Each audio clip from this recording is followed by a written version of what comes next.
What if we chose to love the world just a little bit more?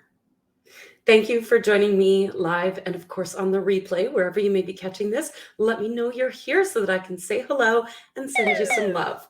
And don't mind my phone dinging in the background. My phone's really excited to be here today, too. So thank you for joining me. My name is Cindy Van Arnhem. I am a master numerologist and a possibilitarian, and I am passionate about helping the healers, the coaches, the spiritual teachers to really build a business online that is supportive and foundational and isn't hard. It creates freedom. So let's dive in. Just like we can predict the weather, so too can we predict the energetic influences we'll be experiencing in the time ahead. And I always love to take a look at the energy we'll be experiencing for the next week so that we can really leverage that to our advantage. It's like understanding what the weather forecast is going to be like so you know whether to take your snow boots or an umbrella. So this coming week, we start the week off on Monday in a 3 energy. And we've got a lot of mental energy right up until the end of the week. So this 3 energy moving towards the 7 on Friday, there's this invitation to really allow ourselves to create, but there's also this mental energy of like, it needs to be perfect. It needs to be right. I don't know if this is the right thing. I don't know if I'm deciding the right things. And we can get caught up in the mental spin, especially because we're in an 8 energy month. The 8 energy really is about what is the story you're telling yourself. So are you telling yourself a story that is supportive and uplifting and full of wealth and flow and ease? Or are you telling yourself a story that this is going to be hard? I don't have enough time. I don't have enough money. I'm not enough. It's not good enough, etc., etc. So noticing where your thoughts are going next week is going to be really important, especially as we come into the weekend next weekend with a full moon in Gemini, Queen of Hearts energy on a 9 energy day. It is the final wrap up, the final countdown. I want to start singing. It is the wrap up of 2021. It is the completion of 2021.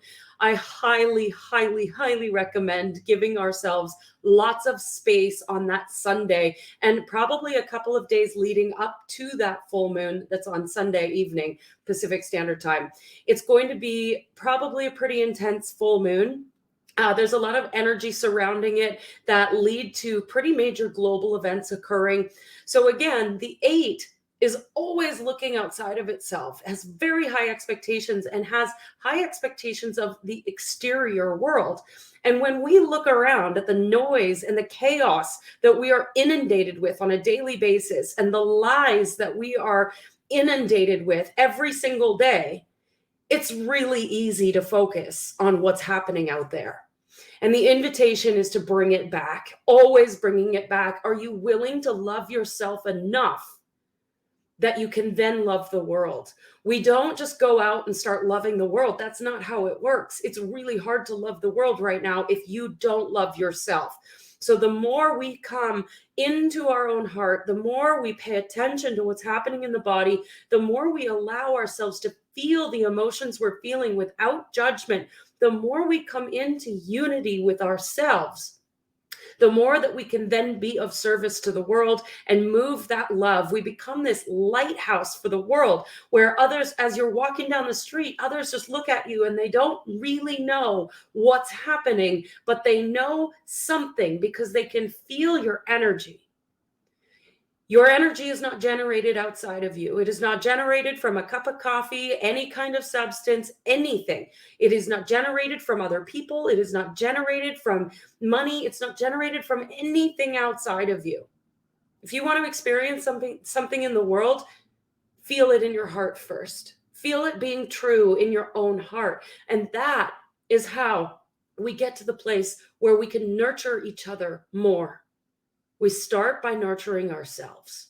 So this week is all about shifting our beliefs that we could love the world just a little bit more, that we could experience all of the bliss and pleasure and amazingness that life has to offer, that we could live a life of flow and ease and bliss and mastery, that we could live a life that supports everyone, every human on the planet. That energy is available to us now. All we need to do, my phone's like so excited about that. All we need to do is decide that we're willing to nurture and love ourselves first. And then we shine that light out to the world. So, big week coming up. Lots of space in your schedule, lots of self-nurturance, lots of napping, water, taking care of yourself, eating nutritional foods. Listen to your body.